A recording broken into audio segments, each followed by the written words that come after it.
ریبائز جو بات کر رہے ہیں، دیکھیں اب میں آپ کو سمجھاؤں، صہیونی اور یہودی یہ دو علیحدہ علیحدہ طاقتیں ہیں۔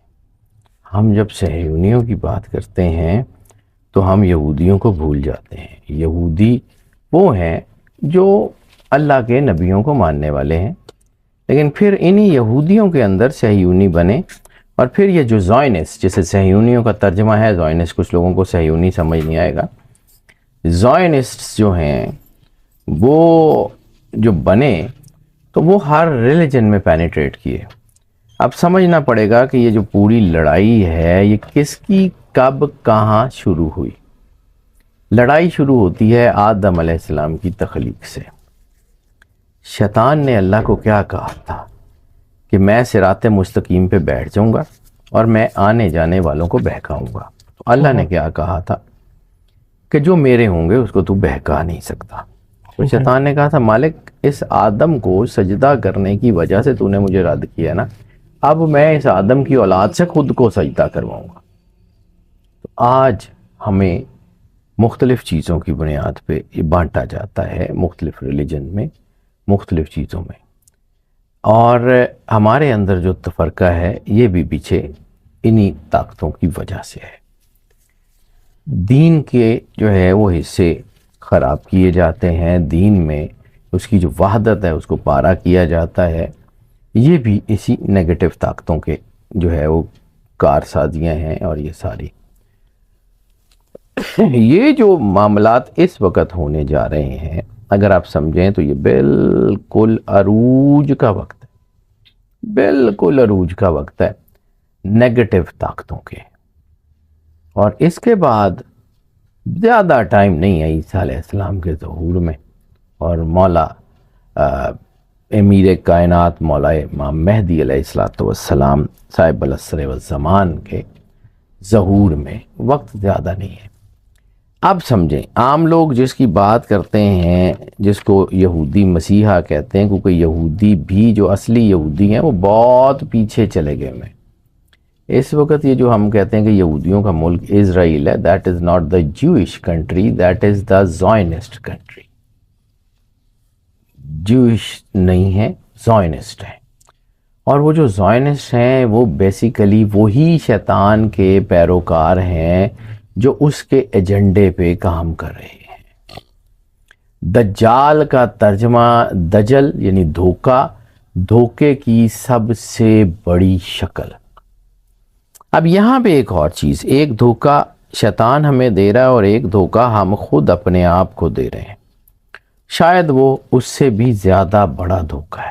ٹھیک ہے، ہم لوگ کہتے ہیں کہ جی یہودی یا جو ہے وہ زائنسٹ ہیں، وہ یہ کرتے ہیں، وہ فلاں کرتے ہیں، تو بھائی کردار میں ہم کون سے ان سے افضل ہیں؟ ظلم تو ہمارا بھی جہاں جو ہے وہ داؤ لگ جاتا ہے ہم اتنا ہی کرتے ہیں، وہ ذرا بندوقوں سے کر لیتے ہیں، ہم ڈنڈے سوٹوں سے کر لیتے ہیں۔ کردار تو ہمارا بھی وہی ہے، کردار تو ہمارے میں بھی وہی سارا کچھ ہے۔ ڈسکریمنیشن تو تب ہو نا جب ہم سچے دل سے سرور انبیاء صلی اللہ علیہ وآلہ وسلم کا کلمہ پڑھنے والے ہوں، اور رسالت مآب سرور انبیاء صلی اللہ علیہ وآلہ وسلم سے زبان سے نکلا ہوا کوئی لفظ جو ہے وہ ادھر ادھر ہو ہی نہیں سکتا۔ آپ نے فرمایا ہے کہ مسلمان ملت جو ہے وہ ایک جسم ہے، اور اس کے کسی بھی حصے کو تکلیف ہو تو سارا بدن اس کی تکلیف محسوس کرتا ہے۔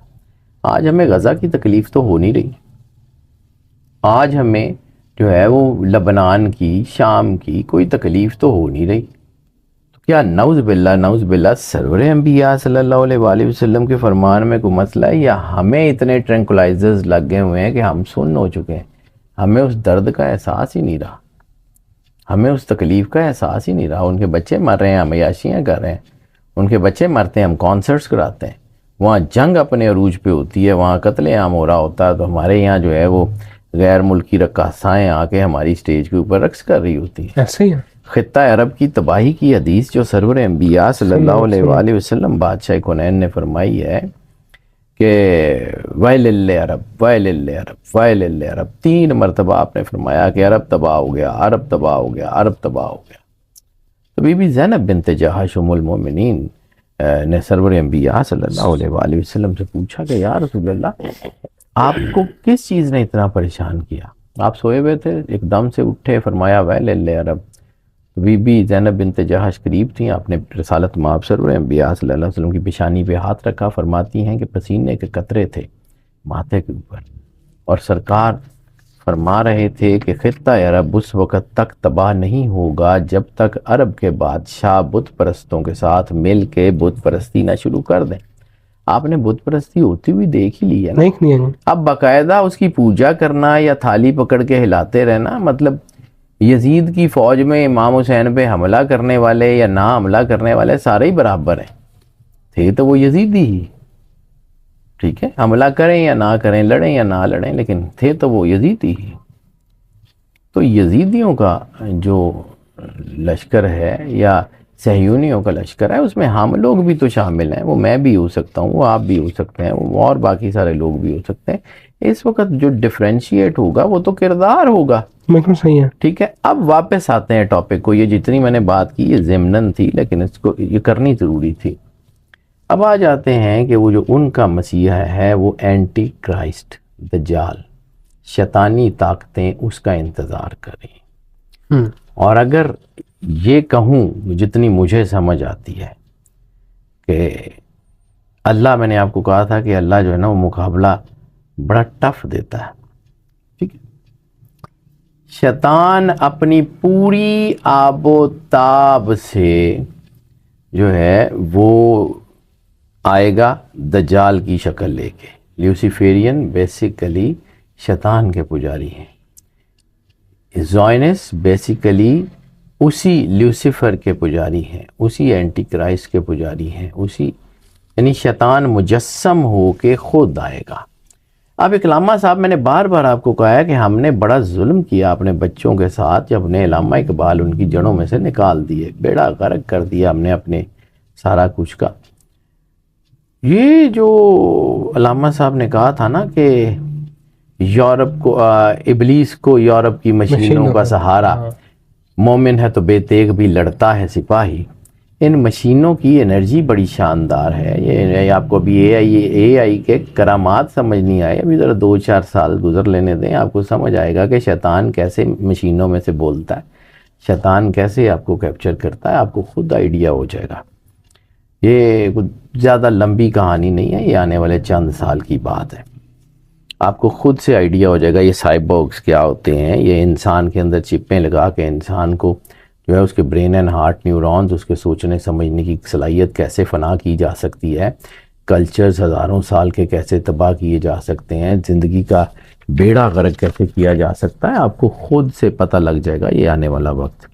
اب بات یہ ہے کہ جو آپ نے ذکر کیا تھا ہندوؤں کا کالکی اوتار ہو، تو ایک کتاب چھپی ہے کالکی، اس کو ضرور پڑھیے گا. اس میں پوری ریفرنس اور اس کے ساتھ اس نے یہ ثابت کرنے کی کوشش کی ہے وہ ہندو.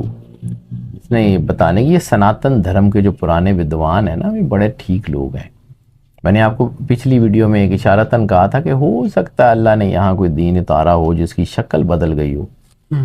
یعنی مطلب جو ہے وہ اس کے اندر کوئی 99 کروڑوں جو ہے وہ ڈیسیمل کا کوئی کہیں کہیں حقیقت ہو. سناتن دھرم جو جسے ہم توحید پرست ہندو کہتے ہیں، ہو سکتا ہے کہیں ان کے اندر کسی نبی نے ان کو کہا ہو. جیسے ایک جگہ میں ایک بہت بڑے ودوان تھے تو ان سے بات کر رہا تھا، تو انہوں نے کہا کہ جب ان کے نبی نے ان کو کہا، ہندو تھے، کہہ رہے تھے کہ جب ہندوؤں کے نبی نے ان کو کہا کہ اگر برے کام کرو گے تو نرگ میں جلائے جاؤ گے، تو انہوں نے کہا کہ ہم یہیں جلا لیتے ہیں. ٹھیک ہے. یہ پنڈت برج موہن بھوشن جو ہے وہ ان سے میں نے سنا تھا، وہ توحید پرست ہندو تھے، ان سے میں نے بہت کچھ سیکھا.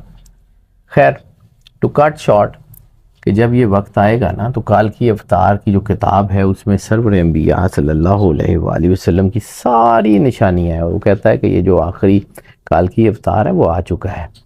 اب اس اوتار کا ایک جیسے کہا جاتا ہے نا کہ ایک جو ہے اوتار لیتے ہیں جس طرح، تو کالکی اوتار کا آگے ایک اوتار جو آئے گا جو کل یگ میں، وہ کالکی اوتار نے پیدا ہونا تھا 7 یگ میں.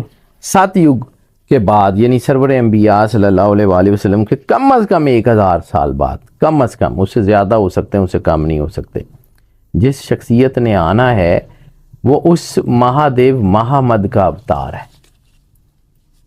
اس کے بارے میں ہندوؤں کا بھی خیال یہ ہے کہ شاید وہ مولا صاحب العصر والزمان مولا مہدی علیہ السلام.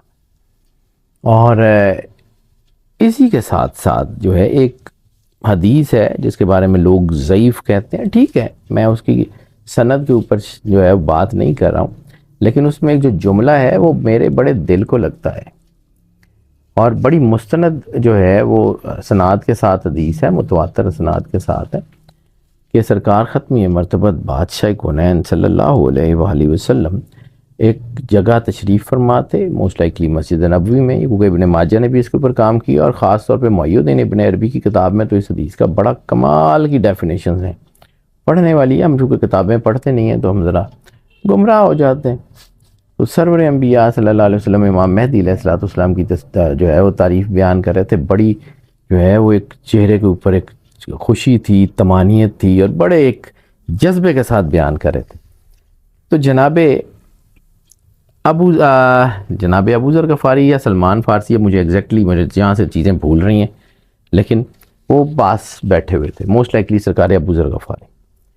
تو آپ نے کہا کہ ابو ذر کیوں مسکرا رہے ہیں؟ جناب ابو ذر مسکرا رہے تھے, پاس بیٹھے تھے اور مسکرا رہے تھے. رسالت میں آپ بات کر رہے ہیں اور حضرت ابو ذر غفاری مسکرا رہے ہیں. انہوں نے کہا ابو ذر کیوں مسکرا رہے ہو؟ کہ یا رسول اللہ اور اس کے رسول کی حکمت دیکھ کے مسکرا رہا ہوں. سرکار نے کہا کہ ان کو بھی بتاؤ. اب سرکار کو سب پتہ ہے کہ کس نے کیا بات کرنی ہے, کیا کرنا ہے. میرا یقین, میرا ایمان تو یہ ہے کہ سرور انبیاء سنتے ہیں, جانتے ہیں, سب کچھ دیکھتے ہیں. وہ مالک ہیں جن کے سر کے اوپر لو لا کا لما خلقت الافلاق کا تاج ہو, وہ اتنے جو ہے نا وہ نہیں ہو سکتے. وہ سارا کچھ انہی کے ہاتھ میں. مشیت ان کی طرف دیکھتی ہے کہ آپ کے لب ہلیں تو کائنات کے کارسازی کے قضاء و قدر کے فرشتے جو ہیں وہ اپنا کام کریں. تو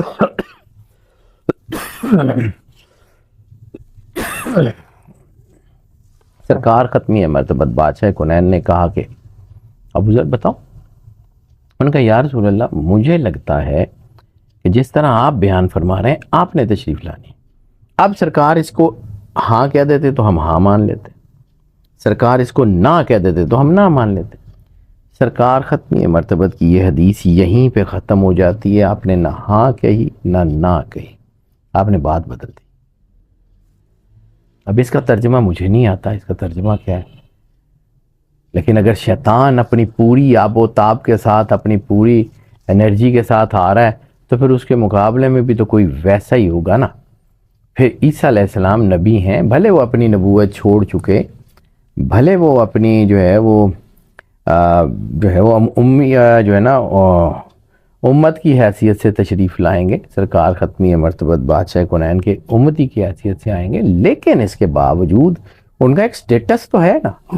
تو عیسیٰ علیہ السلام کسی عام آدمی کے پیچھے نماز پڑھیں گے. اسی لیے تو ہر بندہ اٹھ کے امام مہدی ہو جاتا ہے, کیونکہ ہمیں امام مہدی علیہ السلام کا سٹیٹس ہی نہیں پتہ.